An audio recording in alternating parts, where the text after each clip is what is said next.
Ya, baik.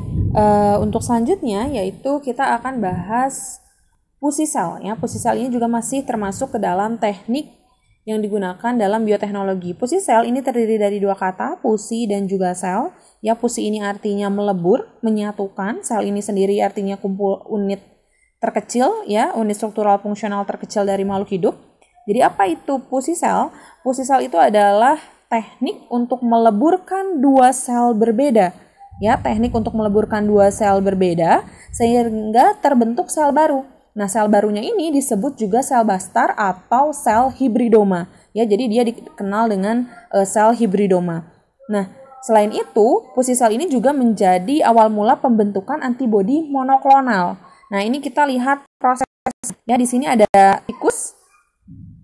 Tikusnya ini disuntikkan antigen X. Antigen X ini artinya penyakit, ya, bibit penyakit X. Ya, jadi kita sebut saja nama penyakitnya adalah X. Jadi si tikus ini disuntikan bibit penyakit X, ya. Proses disuntikannya tikus oleh bibit penyakit X ini termasuknya ke dalam bioteknologi yang sederhana, ya, termasuknya ke sederhana. Ketika disuntikan, maka si tikus ini akan membentuk yang namanya antibodi, ya. Jadi dalam tubuh kita, di dalam tubuh tikus pun ada sel darah putih. Sel darah putih ini yang berperan dalam pembentukan antibodi adalah limfosit B, ya, ini limfosit B. Jadi si tikus setelah disuntikan antigen X ini akan membentuk antibodi, ya, antibodi anti X. Nah, kemudian si antibodi yang terbentuk dari tubuh tikus ini akan dipusi, ya, akan dileburkan. Dileburkan dengan apa? Dengan sel miloma. Nah, ini adalah sel miloma. Jadi yang warna biru ini adalah sel miloma atau dikenal juga dengan istilah sel tumor.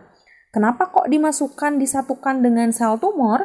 Karena kita akan mengambil sifat dari sel tumor. Sel tumor itu punya sifat dia cepat membelah, ya, sehingga dia bisa memperbanyak diri dengan cepat. Nah, sedangkan di sini kalau kita antibodi yang dihasilkan oleh tikus ingin mempercepat secara manual itu atau secara alamiah itu sulit. Ya, tapi kalau dipusi dengan sel tumor itu akan jadi lebih cepat dan lebih banyak.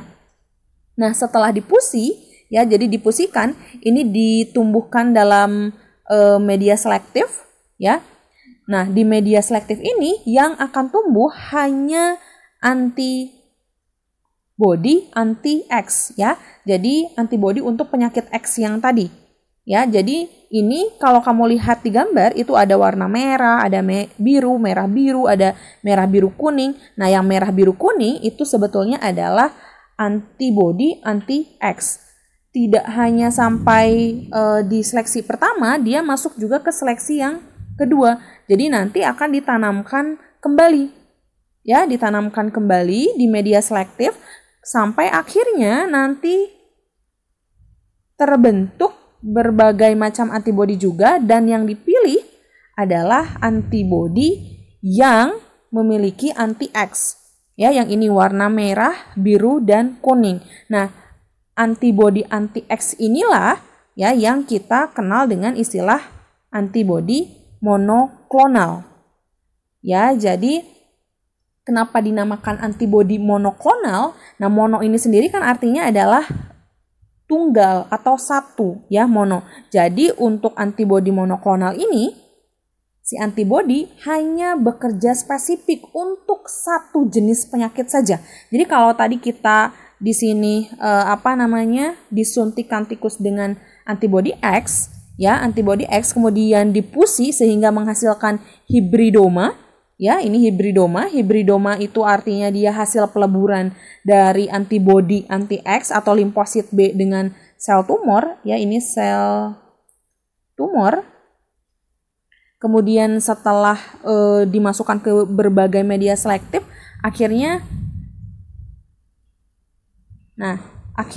terbentuklah antibodi monoklonal. Ya, dan antibodi monoklonal ini hanya spesifik bisa menyembuhkan atau hanya spesifik sebagai imun terhadap penyakit X.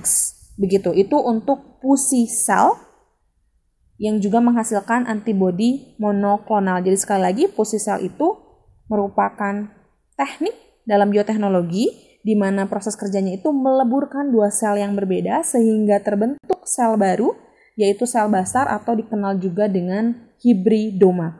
Hibridomanya ini akan masuk proses seleksi di media selektif sehingga pada akhirnya akan didapatlah antibodi anti-X yang kita kenal dengan istilah antibodi monoklonal.